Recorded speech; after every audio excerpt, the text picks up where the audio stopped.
Welcome to the Secrets Women Keep podcast. I am your secret keeper and confidant, Lauren White. I'm a qualified counsellor and sexologist, facilitator of all things turn on, author of Permission, and a witty, highly intuitive lounge room dancing introvert. I help you as an exceptional woman in entrepreneurship to see, love, and trust all the parts of yourself, especially the unseen. Let's pull back the curtain, light the candelabra, and lift the veil. These are the secrets women keep. Hello, and welcome to the Secrets Women Keep podcast. I'm your host and confidant, Lauren White, and today we have a completely seeing guest. Her name is Melanie Midegs.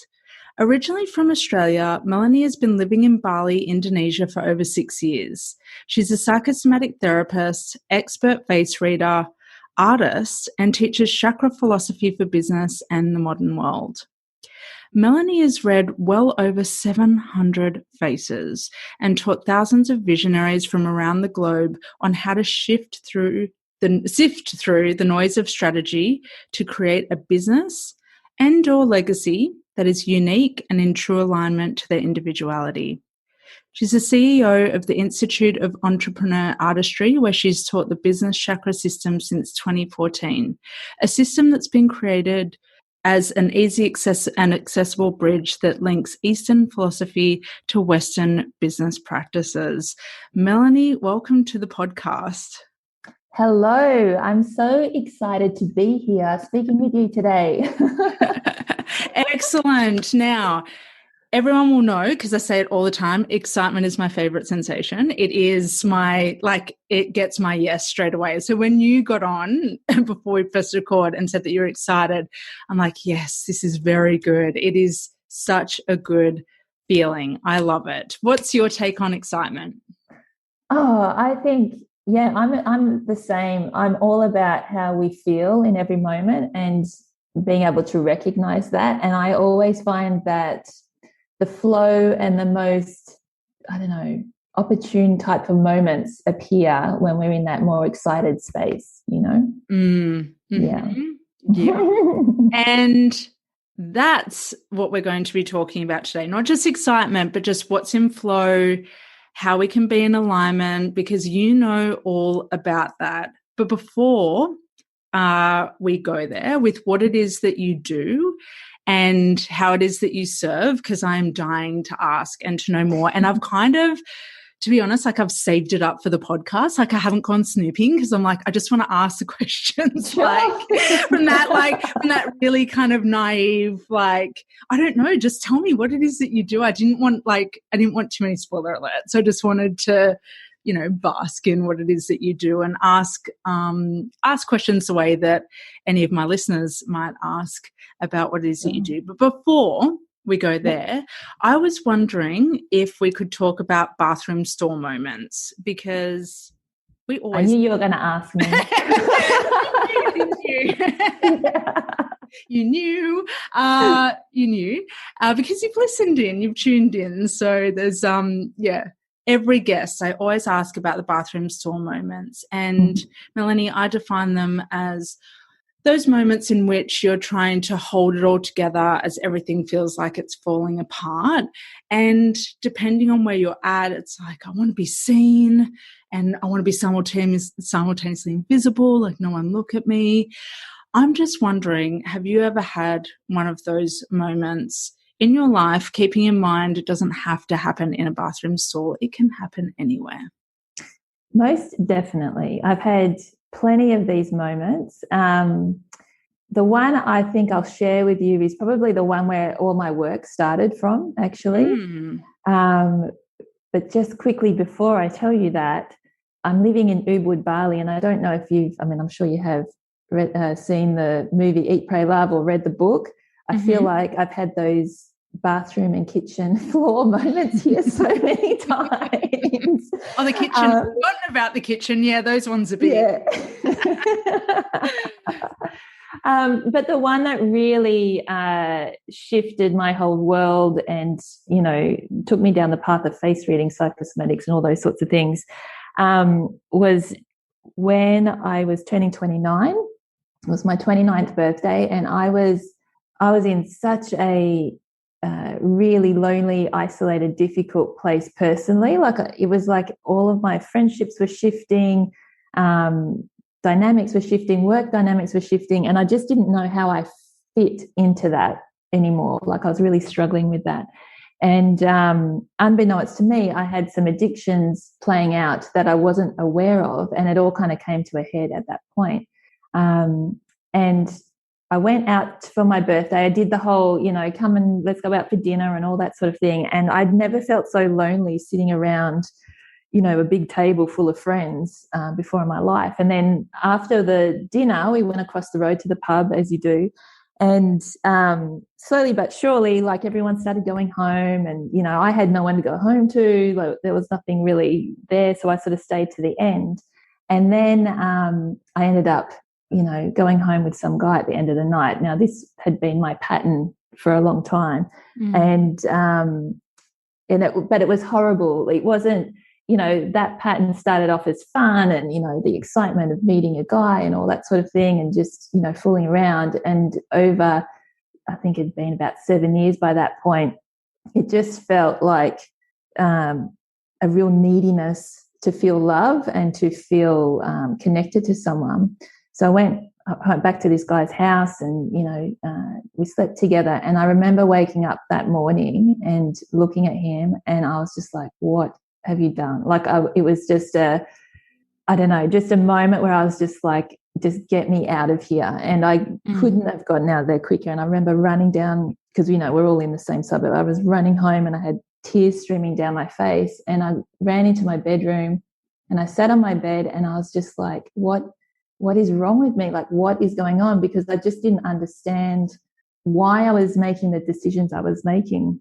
And that was really a big pivot point. And then I remember I did call my auntie, who was someone that I really trusted at that time, but I couldn't even get the words out, because I couldn't even describe exactly what was happening. All I knew was that I was the common denominator. That's what I'd worked out in that moment. I was the common denominator, and something that was in me was causing me to create these bad decisions that was not fulfilling me at all. Originally it was, and now it was doing the complete opposite of just making me feel lower and lower.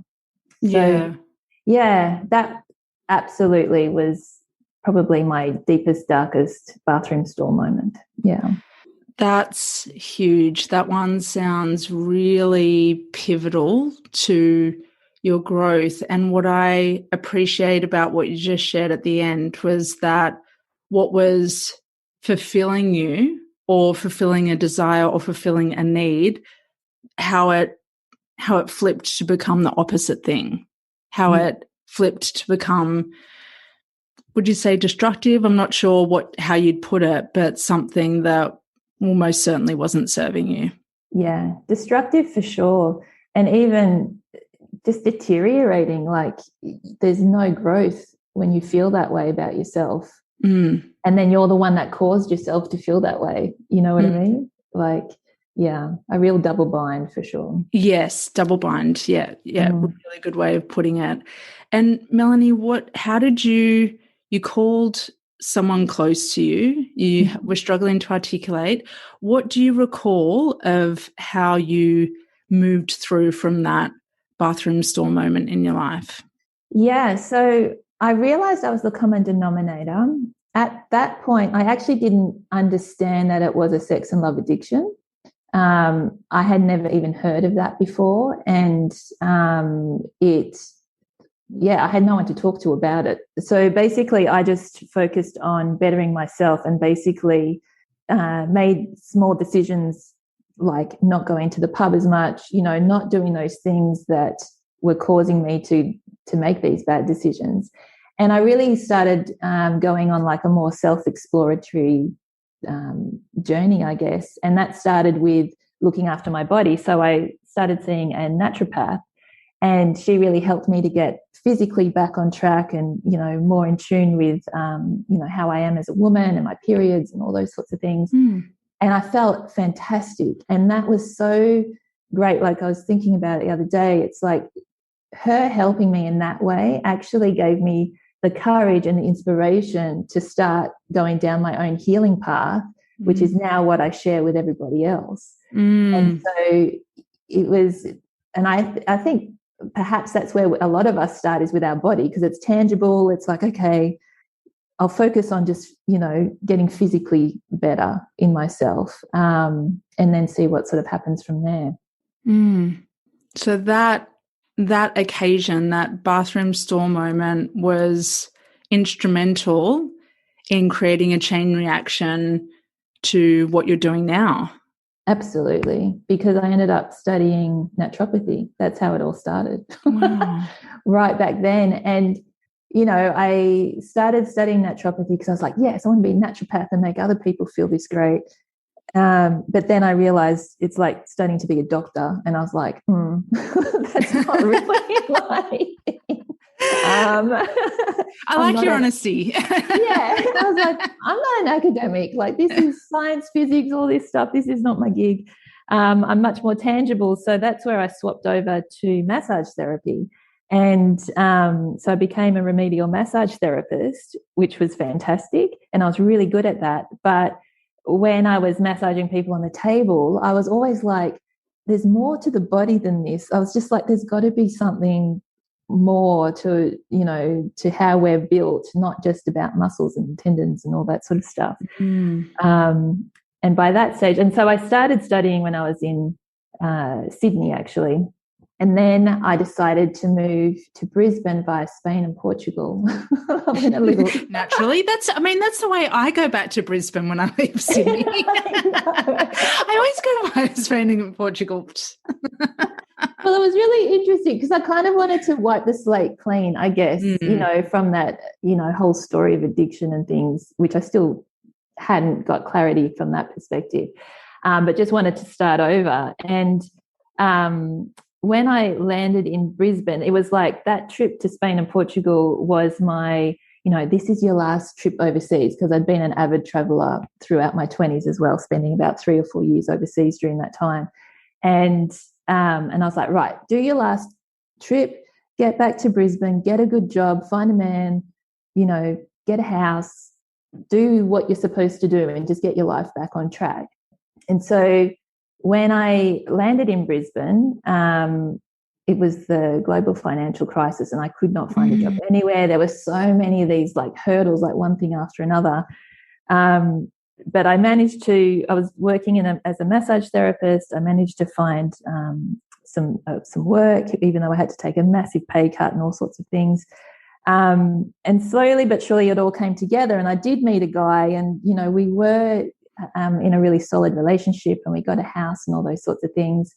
But deep down, I wasn't truly happy. Like, I was trying to make my life what I thought it should look like and what, society says life should look like, which is what started the whole addiction thing in the first place. And then so during that time, that's when I founded Psychosomatics. That was like the missing link. And then that's when the whole world kind of did a 360 again and set me on the path of what I am now. The same week that I did my final psychosomatic training and I'd left my 9 to 5, I broke up with my partner that week. Like, it was probably on the cards, but it wasn't really planned or expected. And so it was like in 1 week, everything changed.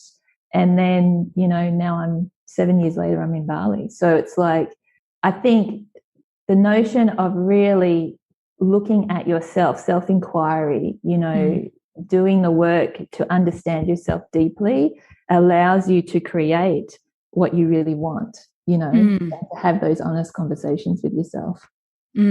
Most definitely. And you having multiple things happen in the 1 week, that's not, I want to normalize that for people. I think sometimes you do one thing and then you wait a couple of months and then you do the next thing. There's actually a lot of power and benefit in having that quantum growth occur, severing those connections, if you will, changing things up yourself and doing it, doing it all in the one, like doing in one swift motion. I don't know, do you have anything to say about some people wait, I'll do this and then I'll do it incrementally. There is benefit in that approach, depending on what it is.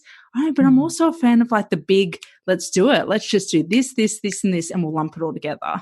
Yeah, I'm the same. I'm pretty much the same. I mean, I remember a relationship, 10 years before that, and we were breaking up, and he was just like, well, I would have given it another 12 months. And I was like, why? Like, this is horrible, So I'm always for, realizing what needs to be done and to do it. But I also think the universe never gives you what you can't handle. Like, I really feel like things just wouldn't play out. Like if you really couldn't handle something, it just wouldn't happen. Yeah. And sometimes that is hard to take on when everything does, kind of fall apart all at once. But as you say, then that's when you start asking yourself a whole heap of different questions and start taking new action towards something that perhaps you really were more aligned with rather than what you were creating in the first place, Yes. Dragging energy is very draining. Like, let's drag this out for a bit longer. It's like, cut the cord, move on, click. Like, I'm a big fan of clicking, like click your fingers, move on, process, clear it out. And so you can get to the good bit, like just waiting and let's see. Or maybe in like 6 months, like that's such a big chunk of your life, like that, to have that dragging, worrisome energy. It's delaying what wants to come to you. It's delaying everything that you want to feel and what's going to satisfy you. So big fan of the speed up. Like, totally. And to be honest, look, there are times where I still do that too. Oh, and naturally, just so your listeners human. know, like it's like you're like, yeah, I've done it once, great. Like, I think you just get better at it and better at recognizing agreed. When to do that. Yeah. Agreed. Yeah. Age and maturity and introspection and asking yourself those hard questions and living more in alignment, which I'm just about to ask you about, is I think certainly informs that decision-making process and that intuitive decision-making process so that you get a little bit more efficient. Yeah. Not a race, but you get more efficient. You just know. And you take the action because you're like, I don't want to be in the dragging energy. I don't want to be in the like plateauing, limbo-y kind of place. So I am dying to ask you, we've called this episode The Secrets Behind Every Woman's Face. So I have so many questions. Intensely curious, totally piqued my curiosity. What secrets do women's faces hold, and can you share those secrets with us? Sure, I can share some secrets. Yeah. Some is better than none, just whatever you can do. Yeah, sure. Well, so as a face reader, a lot of people haven't heard of face reading before, or if they have, some of them aren't quite sure what it's all about. And first off the bat is that face reading isn't a psychic reading or something. It's not like palm reading or, looking into your future. Really, what I'm doing when I'm doing a face reading is reading the features of your face, depending on their shape and their size, will tell a lot about your personality, your behaviors, and what's holding you back. Your body is a complete reflection of your emotional and mental well-being on the inside. And this is what I found so fascinating when I discovered this, because so often, particularly as women, we love talking about energetics and we talk about manifestation. We talk about all these things of how we can make ourselves feel good. But sometimes it's hard when we can't see the energy. Like I used to get so frustrated when I would delve into a book about chakra energies and all these sorts of things. I'm like, I can't see anything. Like, I'm trying to picture wheels spinning and all sorts of stuff, but I'm like, I can't see it.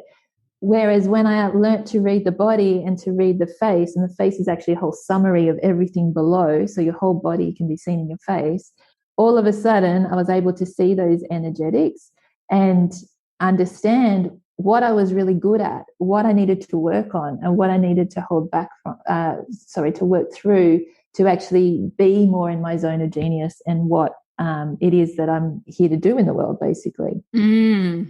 Instead of putting myself in the box of, we've got to do all this to get ahead in life. It's really about who am I and how does my body reflect that.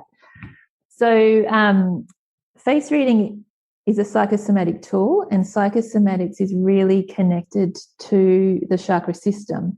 So every part of your body, like I'm talking, like when you look at your little finger on your left-hand side, you've got those 3 sections to that little finger. Those 3 sections all mean something different, and it's all related to a different chakra energy.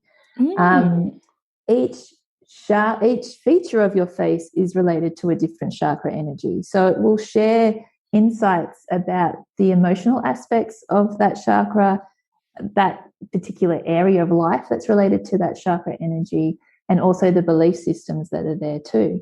So for me, psychosomatics was like the connector. It was like connecting all the dots to all of this information that I already was kind of aware of, but allowed me to use my body to know what to work on first. Because also it can sometimes feel quite overwhelming when it's like, yeah, okay, I need to fix my life up. Everything's just turned upside down, but where do I start? What do I start with first?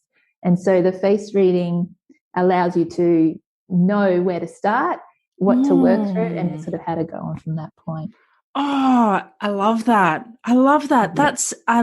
I love that, because that is what stops so many people from starting, is where do I start? It's like people come to this realization, I've had a bathroom stall moment, I've had a dark night of the soul, I need help, I need support. Where do I even start with all of this? And even as a facilitator, it can be, where can I start? But as someone who knows about the body, you can start with a very obvious place, a place that's always showing up in the world. I love that. I love that. And have you found, Melanie, that there's a common, when people are stuck in their lives, or not my favorite term, but when people are feeling like there's no momentum, I don't feel like I'm growing, I'm a bit lost in myself, I need to reclaim my identity. Do you find that there's a common blockage within one of the chakras of the face that is, present in a lot of people? Yes, definitely the first 3 chakras. Yep. That's where most of the work needs to happen. Yep. In moments of feeling that, procrastination or not being able to move forward, definitely the base chakra is where that will be kept as well. And that's why, like, I always talk about the lower 3 chakras being your base chakra, sacral chakra, and solar plexus. These are the most materialistic chakras, is what I say. Anything above that, it becomes more etheric and it does become more energetic. But those lower 3 chakras are so connected to how we are in the material world that if we haven't worked those out, it is really hard to keep going. And that's why, when we do our manifestation processes and things like that, it's like you can get up there and feel really high and, feel connected to that vision or whatever it is you want to create. But if you haven't really done the work in those lower 3 chakras, it's going to be really difficult for that manifest to come true or to appear in your life, So those lower 3 chakras, most definitely. Yeah. And when you're looking at someone's face, is the lower 3, does it go from the chin on their face to about their nose, the kind of root, sacral, solar plexus? Is that where those chakras are located on the face? Yeah. So your solar plexus is reflected in your chin, the shape of your chin. Sorry, what did I say? Did I just solar say plexus? Sorry, I meant to say base chakra. Base, yeah. Base chakra is related to your chin. Yep. Your sacral chakra is related to your mouth. Ooh. And your solar plexus is related to your nose. Oh, yeah. I like that the sacral chakra is related to your mouth. I know, right? Well, it's such an organ of sensuality. Like, of course, like now that you're saying, I'm like, of course it is. Of course, it's not like the side of your eyebrow. It's like, I love that. Is there anything that you can tell me about my face so the listeners can connect to what this might be like, to have a reading or to be seen in this way? Sure. Well, the most obvious is your mouth, right? One of the things, and everyone does face read subconsciously, actually. But your mouth is one of the dominant features on your face. Like even when I, look at your website and go to your Instagram and things like that, you've always got this beautiful red lipstick on. You've got a really large mouth as well. So it's like it doesn't surprise me that you do podcasting at all, because the larger the mouth, the more open and communicative that person's going to be. Wow. Yeah. So the smaller the mouth, that person, doesn't mean they can't communicate, but they may need to really trust a lot more, like have more intimate one-on-one conversations with people rather than, sort of be like, hey, who are you? Let's have a conversation, that kind of thing. And it's really good to kind of know these little nuances as well, because say, for example, you go to a party and, and you might be like, oh God, that person's really quiet. You might want to check out their mouth and see if it's a little bit smaller or a bit tighter. And that person more than likely just has difficulty in feeling relaxed in really, sort of social environments. And they actually prefer to meet people one-on-one. So it's not that they're being standoffish and they don't want to speak to anyone. It's just their way of, wanting to connect to people will be different, say, from your way, which will probably be a lot more open and more kind of friendly in that first instance. Thank you for sharing that with me. That's really helpful to put it in the context of, why are they quiet? Are they introverted, or are they like not having a good day? Or that's like just another little piece to humanize why someone might be moving through a situation a certain way. Yeah. And like face reading has taught me a new level of compassion for people, because I can see why they're behaving in the way that they are. And that behavior usually is rooted to some kind of experience that they've had in the past. So that's where it does come into your mindset and all those sorts of things. Yeah. Because even when we talk about introverts and extroverts, like I don't like talking about that too much, because someone can be introverted but still very open, like yourself, because I know you've talked about that. And it's like, that seems strange. But, you're one of your zone of genius parts of yourself is to connect with other people, So, yeah. And I feel like my face has changed quite a bit, particularly in the last, like the more expressive I become, the more I step into my zone of genius and what has me feeling excited, because that's one of my turned on sensations. What has me feeling satisfied, that's my other one. Very manifesting generator stuff. It's like it's got to be like full on and like next thing. In the most luscious way. I feel like my face is actually changing a little bit. So my question to you is it possible that the more you express yourself and explore yourself, that your face actually starts to change with that change in expression? Yes, absolutely. Your face changes every single day. Like it's a reflection of what's going on internally.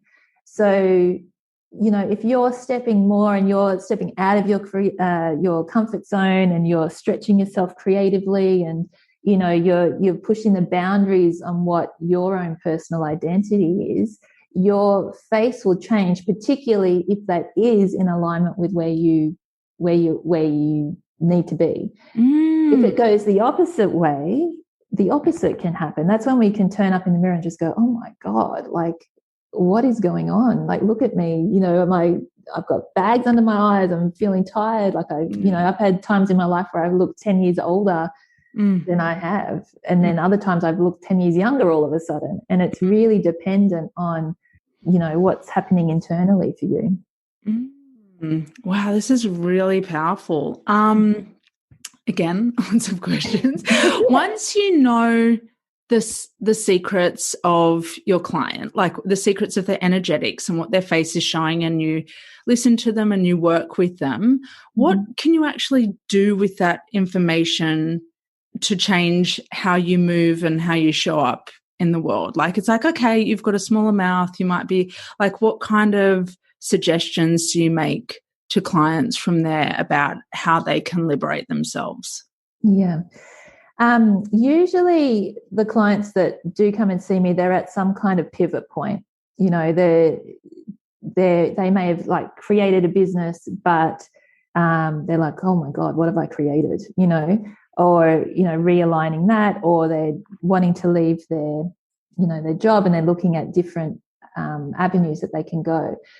So when we do the whole face reading, and a face reading takes 60 minutes, so we really go into depth into each of these features, there's always a theme that comes out within that whole face reading. So sometimes it's more about self-care, sometimes it's more about being more creative.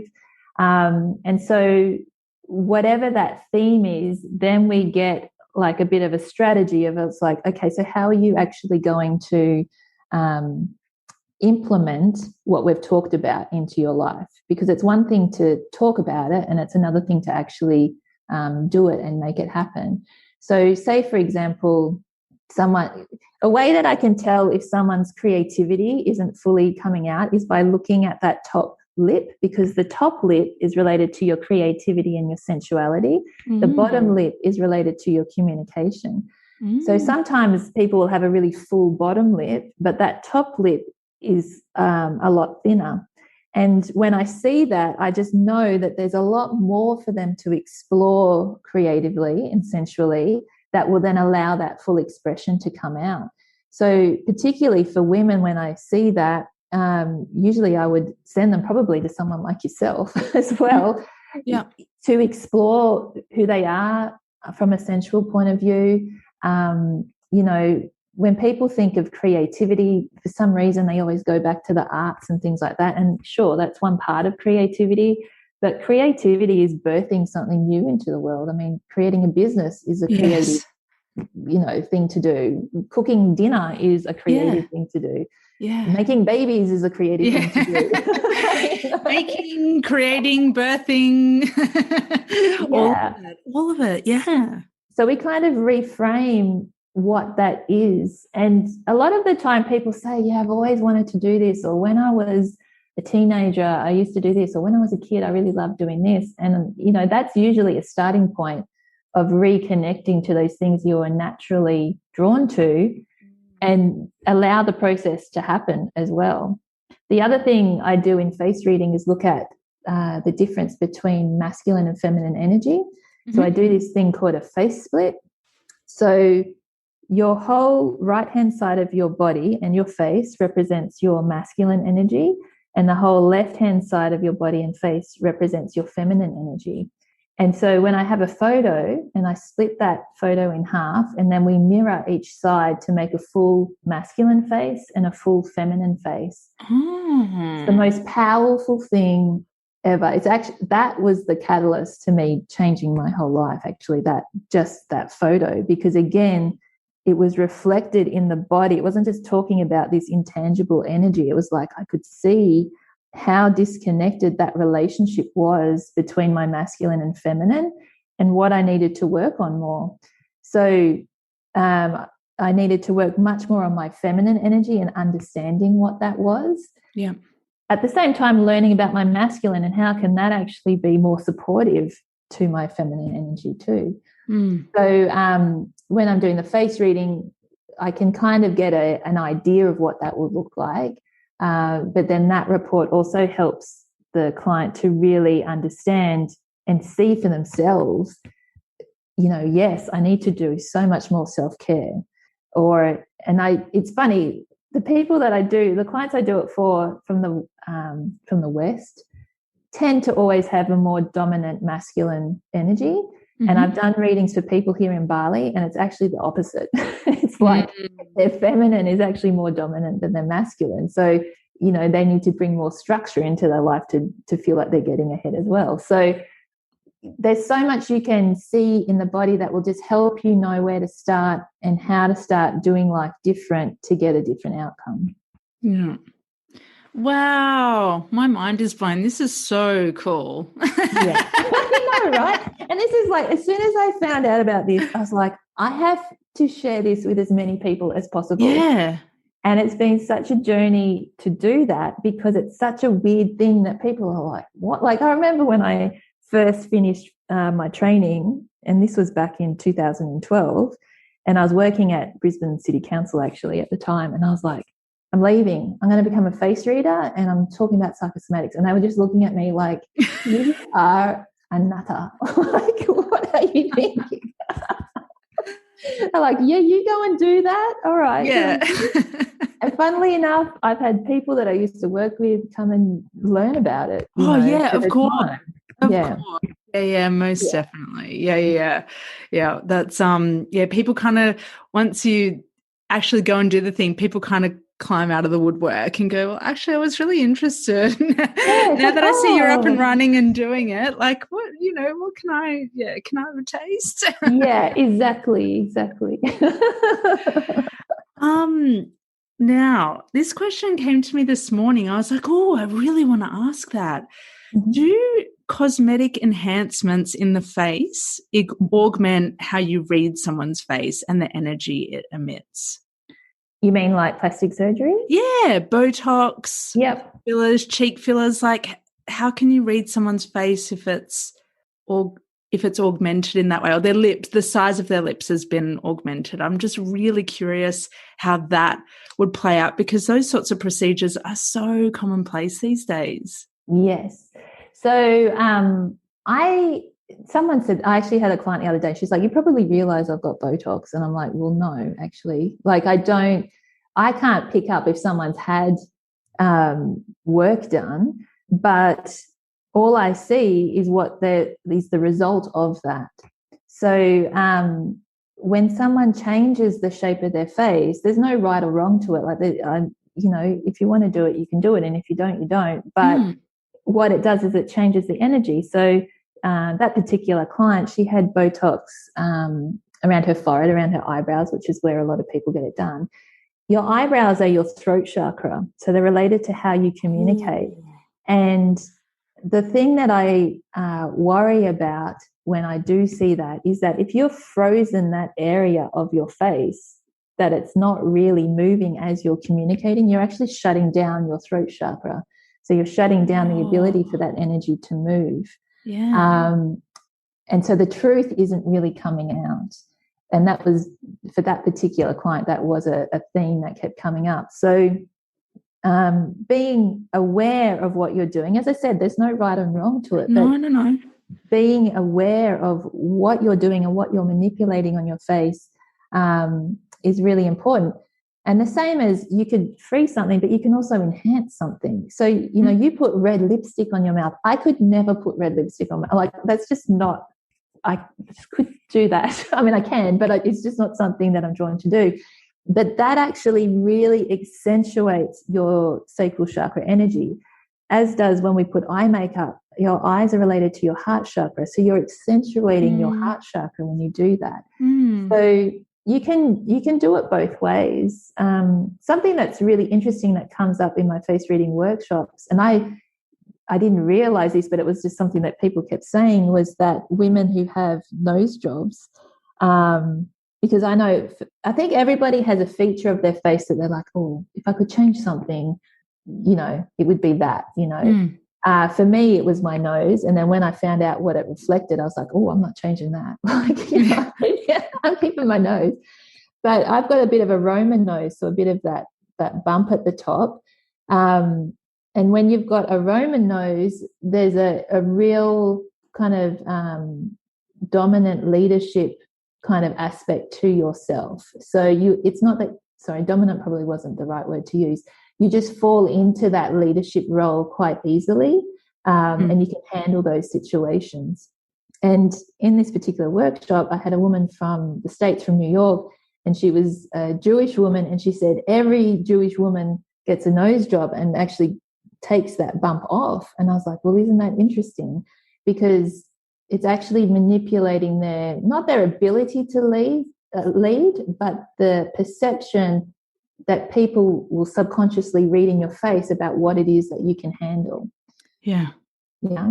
And so that's why I feel like the more we can learn about our body, the more we appreciate it. And that's the other thing that happens. People are like, oh, like I did. I was like, oh, I love my nose now. I'm going to embrace that, you know? Yeah. Like highlighting what it represents on an energetic level, or highlighting how some of your powers or some of your hidden or secret powers that you haven't quite accessed yet, and really stepping into ownership with that. That's what I'm like really loving about what you're saying right now.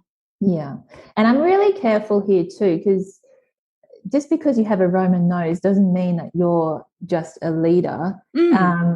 Anybody can be a leader. There's just a different style to that leadership, basically. Because there's people that have straight, long noses. They too are very good leaders. They love taking on responsibility. Like they very naturally will fall into that too. So there's so many little nuances. I mean, that's why we all look different to how that's really going to be playing out. If someone's got a really short, sort of cute button nose, those people, they tend not to really want leadership. They'd rather just have fun and play around. And I've got a friend who has a nose like that, and she's forever going, I just don't want to do that. I just want to have fun. I'm like, that's because you're supposed to have fun. Oh, she sounds fun. Yeah. we need that. We need the whole spectrum though, don't we? We need exactly. Yeah, I love that. And is it possible for, I'm guessing I'm kind of answering my own question, but it's possible for someone to have a really strong feature somewhere, and then the strengths of another feature within their face can kind of, or like an area of improvement, say, like another area can like pick up the slack kind of where something might not be that strong, but like, I don't know, the mouth makes up for what their nose might not be able to like be strongest in or have the strongest expression in. Does that make sense? Like, is there symbiosis there where one feature can kind of help support another feature that might not feel like it's really got those strengths in that energetic area of their lives? Well, yeah. And I guess this is where, you know, when we talk about the chakra system and separating the chakra energies, we kind of do that to learn about each of them, but they all work in unison. So the way I describe that is that, you know, for example, if your base chakra isn't feeling supported and isn't feeling really vibrant and strong, none of the other chakra energies above that are going to be operating at their optimal level either. So say, for example, for you, because your mouth is so large, in the sacral chakra is quite dominant in you, it is probably a place that you needed to explore for that then to come up through your solar plexus, which is your nose, to then actually embody that as part of your personal identity. Whereas perhaps before that exploration, you knew it was there, but it wasn't really part of who you are and what it is that you do. Yeah, that's bang on. Yeah. You've read me. You've totally read me. Yes, that's exactly what has happened. That's why it's so exciting, because I think we're forever evolving people. It's never all going to be figured out. There's always somewhere more to go and more to sort of unfold in that space. I totally agree. And that's what I love about being in this work, is it's never the day that I say, this feels complete, is the day that I stop doing it. Like if I say I've reached a sense of completion and I don't feel like there's anything more to explore, well, first of all, I'm probably on my deathbed about to go, because I am probably going to work for, or be in this for a long time, because I just love it. But it's the curiosity piece, and use the word unfolding, which is one of my favorite concepts and words. I'm such a word nerd. Just this idea of, there's always more, and that could overwhelm some people, but it really excites me that it's like, well, there's more, and that I could get, to reference back to your work, Melanie, I imagine I could get a face reading today and then get a completely different one from you as time progresses and life changes and I learn new things and I make different mistakes. Like that's completely possible, right? The way that you read my face today will be different to a year or 5 years' time. Absolutely. Absolutely. And that's even with the face split analysis I was talking about before, they're great to then do, when I did my psychosomatic training, we did one at the beginning of 10 days and then one at the end. And there was change just in that 10 days. And then I've actually got one on my website. You can have a look. When I was in 2012, and then I did one in 2019. And you can see how different, particularly my feminine energy is through that time, because we can't necessarily change everything overnight. Some things will. Others, when we've been so wound up in a particular way of operating, it's just going to take some time to unravel that in a different kind of way, So, yeah. It's a very good, what do you call it? Like navigation point of like, where am I at right now? Yeah, great way of putting it. Yeah, I can see that. I can see how it could create a navigational point, an anchor for you to come back to and just check in with how you're going and how you've implemented and integrated what you've learned. And it's exciting. Yeah. It's exciting. There's so many photographs out there now with, obviously Instagram and social media. Like we're seeing people's faces a lot. Like if you follow someone, you can potentially see their face every day and have never met them. Mm-hmm. Is this constant exposure changing, even though we're not trained face readers, is this constant exposure changing how we intuitively read people's faces? I'm not sure if, I just had this idea of like, oh wow, how is us always seeing someone changing how we intuitively see them? I'm just curious if you have a take on that. I think not so much in terms of how we intuitively face read other people. What I feel it might be doing for some people is allowing themselves to be seen and be more comfortable with that. And I'm just sort of thinking about when I first learned how to face read and what I noticed. And I remember walking around, through Brisbane, the Centre Arcade there, and everyone was just looking down. Like no one would look at anyone in the face, like in the eyes. Like you walk past and everyone's sort of in their own zone. And I know for me, like I used to take a lot of photos of myself on Instagram and things like that too, but it took a lot of courage to start doing that.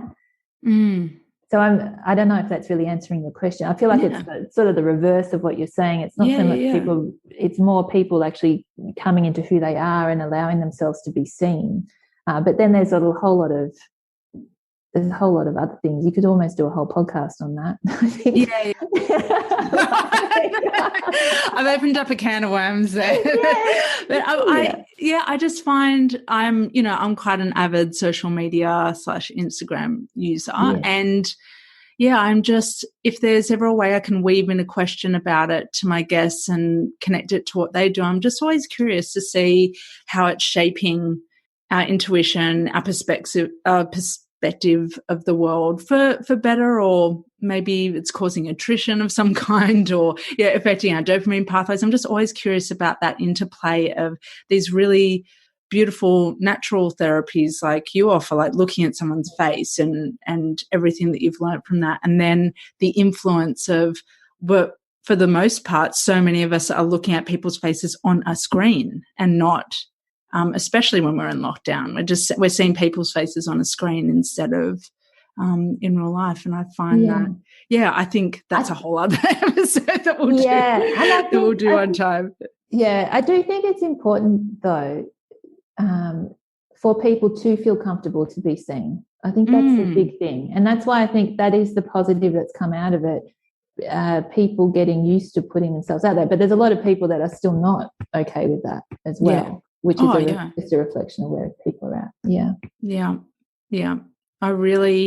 It's really important to me to have, being seen as a big thread of the work, like being heard through the podcast and understood, but also being really seen through this work, because I just think it changes when you're fully seen by another woman. I just feel like, in particular, because of the work I do and the nature of it, I just feel like it's so powerful being seen, and how that can catapult your expression and your authenticity, and help you to finally own who you are and reclaim all the parts of you. I just think being seen is everything. So I can only imagine that your clients, when you really see their face and see their features and their qualities, that that changes them irrevocably.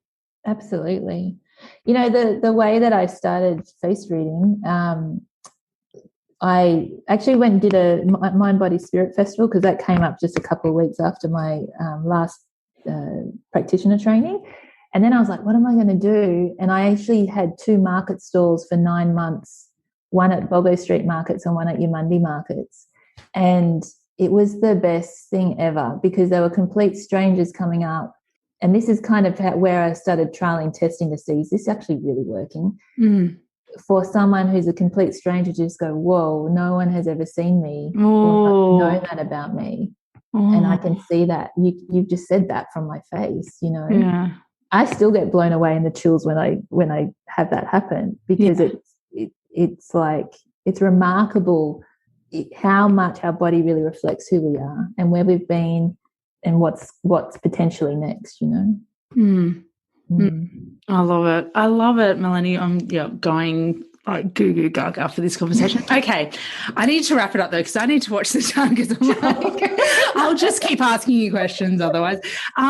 So we've talked a lot today about, you know, what our faces can conceal, what our faces can express.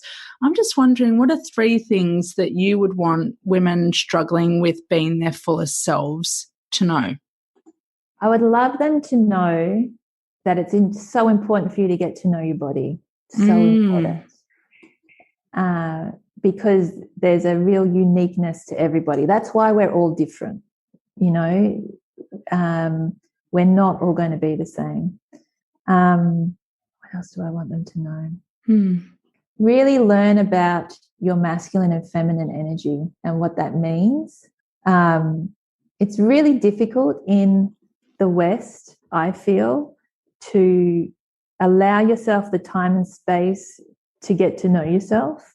So the more that you can create that time and space for yourself, you'll be doing yourself so many favors in terms of that. And lastly, I know what it's like when someone says to you to love yourself and you don't.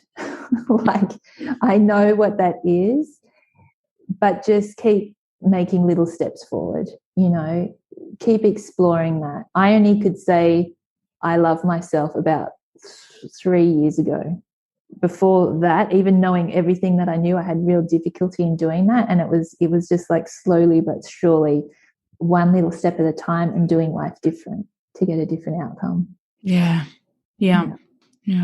That's gorgeous. That's just beautiful. And that's the power of, I'm going to give very opposite. I'm going to say something very opposite to what I said at the beginning, but that's the power of the slow. And that's where the slow and steady is really powerful, rather than the quick, okay, look in the mirror and say, I love myself, and like forcing it out, versus like slow and steady integration, implementation, exploration, all of those things has really